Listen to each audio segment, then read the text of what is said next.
Hello and thanks for joining us for the Midday News. Staff and students of Divine Word University had the opportunity to explore what it means to have an entrepreneurial mindset during the Next Generation Entrepreneurship training held at DWU's Midday campus last week. Professor Sung Hyun Mao and his team of professors and students from Handong Global University in South Korea, in partnership with DWU's Faculty of Business and Informatics, sparked innovative conversations, provided insights, and delivered an intriguing learning experience for participants. Dr. Martin Daniel, Dean of FBI, was impressed with the startup ideas generated by staff and students after the intensive week-long training. Staff and students were awarded certificates of completion, serving as both a motivational boost and a valuable addition to their CVs. NGET was organized by UNESCO Unit Twin, the Handong Institute of International Development and Cooperation, and funded by the Ministry of Education of the Republic of Korea and the Divine Word University. A major milestone in West New Britain's sea cucumber industry today, as Chinese-owned Marigold Limited handed over a dividend of over 232,000 kina to the provincial government, representing its 20% share of export earnings for 2024.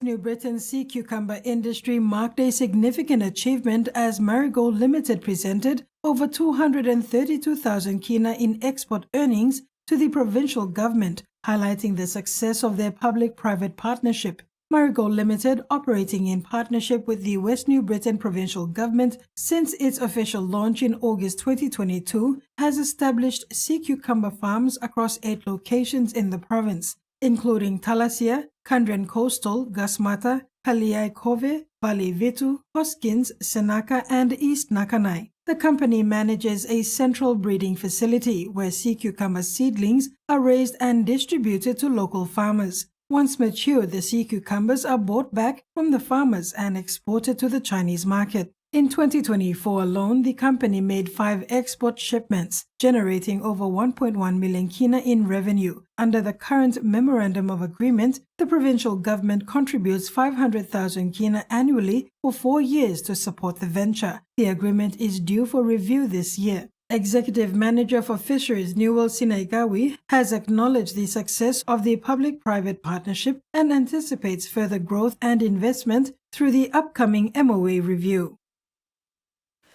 Plans to have a smelter in the Leh Economic Zone is underway, according to Minister for International Trade and Investment Richard Maru.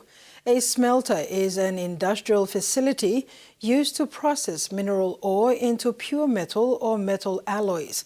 Maru said this would be good for processing PNG copper. The process is called smelting, and it's a key part of the metal production process, especially for metals like iron, copper, lead, zinc, silver, and gold.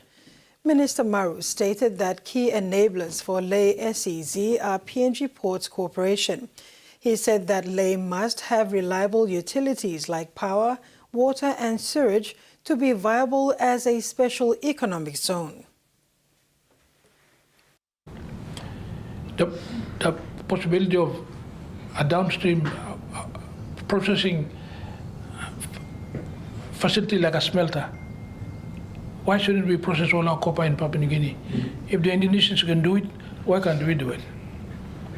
And Leh Port is a potential port for this facility. And I'll be working within government to get a study done, and hopefully with a smelter from another country to see whether it's viable for us to have one in Leh, and in particular within UHZ. Authorities in New South Wales responded to hundreds of calls for help as a bomb cyclone brings destructive wind and rain to the state's coast. The weather system is causing flash flooding and power outages from the Hunter region to Illawarra. Lord Howe Island first in line as a bomb cyclone moves towards the New South Wales coast. On the mainland, Sydney-siders battled the conditions by boat, by air and on foot. How are you finding the weather? Lovely, as you can tell. But I've got to say this is quite extreme, even for me. Yeah.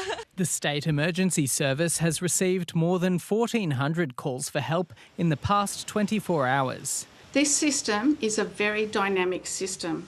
It is fast moving and very different to recent events that we have seen in New South Wales. The impact of the storm is concentrated from the Hunter region to the Illawarra, with warnings of isolated rains of up to 120 millimetres and winds of up to 125 kilometres an hour. The gusts were capable of bringing down trees like this one in Barrack Heights near Wollongong. We have seen a lot more calls for requests of assistance, a lot of roof damage, trees coming down. SES volunteers door-knocked in Wamberal on the state's central coast, telling residents to leave as erosion threatens their homes. Just in a very nervous, vulnerable position. As you can see out there, it's about 2 metres from the house now. The weather has left more than 16,000 residents without power and throttled airport operations in Sydney to one runway, resulting in 120 flight cancellations across the day. But the forecasters are warning there's more chaos to come. We're certainly not creating a panic situation. What we want to do is create a strong awareness of what lies ahead. Residents as far south as Gippsland in Victoria could see multiple waves of the storm before it eases up on Thursday. At least 36 people have been killed and about 36 injured in a massive explosion and a fire at a pharmaceutical factory in India's southern state of Telangana. The state's fire services director G.V. Narayana Rao said the bodies of 34 workers were recovered from the accident site in an industrial area about 50 kilometers from the state capital, Hyderabad. Another 2 workers died from their burns in hospital. Mr. Rao said on Tuesday the debris of the gutted pharmaceutical unit of Sigachi Industries was still being removed to find out if any more workers were trapped. The cause of Monday's explosion in the factory's spray-dry unit used to process a raw material into fine powder for making drugs is unknown. The federal court has found an Islamic preacher vilified Jewish people and breached the Racial Discrimination Act in speeches he delivered at a Sydney prayer centre. A Peak Jewish body launched the case after the series of 2023 lectures were uploaded to social media. Haddad gave this series of speeches including 3 lectures, a sermon and an interview at Bankstown's Al Medina Dawa Centre back in November 2023 before they were then uploaded to social media. Now, the Executive Council of Australian Jewry took him to court alleging material in those speeches breached the Racial Discrimination Act because they included negative imputations or meanings about Jewish people, including that they were wicked, scheming, vile and mischievous. But Mr. Haddad's lawyers argued in defence that the speeches were derived from religious texts, including the Quran, that they were delivered in private to a Muslim audience and they were not referring to Jewish people in Australia. Today, Justice Angus Stewart has ruled that material in these speeches did fall foul of the Racial Discrimination Act. He said they contained age-old tropes against Jewish people that are fundamentally racist and anti-Semitic. But he's also found that passages in the interview and the sermon contained critical things about the Israel Defence Forces in Gaza and about Zionism. The judge said the ordinary listener of that material would not understand those things to be about Jewish people in general, and therefore that material would not breach the Racial Discrimination Act. Outside court today, we heard from Peter Wertheim from the ECAJ, and he said this finding represents vindication for their case. This case was not about freedom of expression or freedom of religion. It was about anti-Semitism and the abuse of those freedoms to promote anti-Semitism. People are free to engage in robust debate about international conflicts, whether their beliefs are true or false, informed or ignorant. But that does not include the freedom to mobilise racism as a polemical tool to promote one's views, to dehumanise and vilify entire communities or individuals on the basis of their racial, ethnic or ethno-religious identity. As part of this judgment, Mr Haddad has been ordered to remove the material from social media and to pay costs. His lawyer, Elias Tabchuri, told us outside court that he never intended to insult anyone based on their ethnic origin. The words he spoke were those from the scripture, and he maintains that he has the right to quote religious scripture, as all parties do. The court has found he has that right. Further to that, the court has found that simply criticising what the Israeli nation has done in Gaza is not anti-Semitic, and that position has been affirmed by the court. Mr Tabchuri also told us that his client maintains that all of these speeches were based on scriptural references. Mr Haddad made no comment as he left court. In sports, Team PNG, currently sitting 12th on the medals tally, delivered a mixed performance in the first 2 days of the 2025 Palau Pacific Mini Games. So far, PNG has bagged 3 medals, with VAA claiming 2 medals and swimming bagging 1 silver. Basketball 3x3 action was fierce yesterday, with both PNG men's and women's teams getting off to a powerful start in their opening matches. The women's team dominated the host nation, Palau, with a 21-7 win. The men's team edged out Vanuatu 22-14 in a closely fought match. Both PNG teams returned to the court in the evening for their second matches, this time against the Marshall Islands in the men's and Fiji for the women's contest. While both teams fell short in the first stop of Conference 1, they are regrouping for today with renewed focus and determination. For Day 3 of the mini games, Team PNG will be back in action across several sports, including table tennis, swimming, VAA, indoor volleyball, softball, basketball 3x3, beach volleyball and weightlifting.